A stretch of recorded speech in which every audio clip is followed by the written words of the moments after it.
Instagram ரீல்ஸ்ல Tiruchendur Murugan கோயில்ல பன்னீர் இலை பிரசாதம் தருவாங்க. ஏதாவது உடம்புல நோய் இருந்துச்சுன்னா அதை சாப்பிட்டா சரியாயிடும் அப்படின்னு சொல்லிட்டு போட்டிருந்தாங்க. நான் திருச்செந்தூர் போறதுக்கான வாய்ப்பு எனக்கு கிடைச்சிச்சு. பன்னீர் இலையும் எனக்கு கிடைச்சிச்சு. நான் அப்ப கோயிலுக்குள்ளேயே வந்து நின்றுட்டு எனக்கு பேக் பெயின் அப்ப இருந்துச்சு. 2023 ரொம்ப பெயின்ஃபுல்லான sciatica pain and disc bulge problem இருந்தது. நிறைய டாக்டர்ஸ் எல்லாமே பார்த்துட்டு இருந்த அந்த பீரியட்ல. ஸோ 23 டிசம்பர் போகும்போது நான் கோயிலுக்குள்ளேயே இருந்து இந்த பிரசாதத்தை வந்து சாப்பிட்டுட்டு எனக்கு இந்த பேக் பெயினை சரி பண்ணி கொடு முருகான்னு சொல்லி வேணேன். எதுவுமே எதிர்பார்க்கல. ஜான்வரி போல எனக்கு ஒரு டாக்டரை பத்தி தெரிஞ்சிச்சு. அப்புறம் அவங்க கிட்ட போனேன். நான் வந்து ட்ரீட்மெண்ட் எடுத்தேன். வித்தின் ஒரு 3-4 monthஸ்ல எனக்கு நல்ல ரிகவரி. அதுக்கப்புறம் எனக்கு பேக் பெயினே வரல. ஆனால் நான் மறந்து போயிட்டேன்.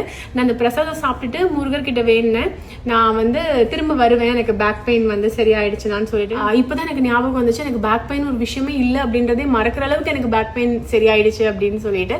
அதனால திரும்ப போனேன். இந்த வாட்டி வந்து வயிற்றுல இருக்க பாப்பா வந்து நல்லா ஹெல்தியா பிறக்கணும் அப்படின்னு சொல்லிட்டு திரும்ப பன்னீர் இலை வாங்கிட்டு வந்தேன். ஸோ எனக்கு நடந்துச்சு, அதனால உங்களுக்குலாம் ஷேர் பண்ணணும்னு நினைக்கிறேன். உங்களுக்கு ஏதாவது உடம்புல ஏதாவது கஷ்டம் இருக்கு அப்படின்னா நம்பி இந்த இலை வாங்கி சாப்பிடுங்க. டெஃபினட்டா யூ வில் பி ரிகவரிங் அப்படின்னு சொல்லிட்டு. இது வந்து என் வயிற்றுல இருக்க பாப்பாக்காக ஹெல்தியா பேபி பிறக்கணும் அப்படின்னு சொல்லிட்டு. கொஞ்சம் கசப்பு, பட் இட்ஸ் ஓகே.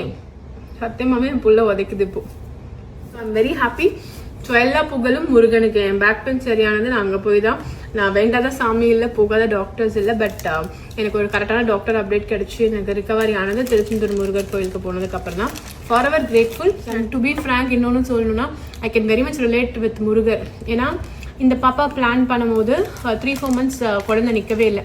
அப்போ வந்து நான் மருதமலை கோயிலுக்கு போயிட்டு குழந்தையே நிற்கல அப்படின்னு மாதிரி சும்மா வேண்டிட்டு வந்தேன். ஒரு மன குமுறலை வந்து சொல்லிட்டு வந்தேன். ஆனால் 2 monthsல வந்து எனக்கு ப்ரெக்னன்சி கன்ஃபர்மேஷன் ஆச்சு. என் வயிற்றுல வளர்ற குழந்தை பையன் எனக்கு தோணிட்டே இருக்கு அப்படின்ற மாதிரி ஒரு ஃபீலும் கூட. So in such way, bye by.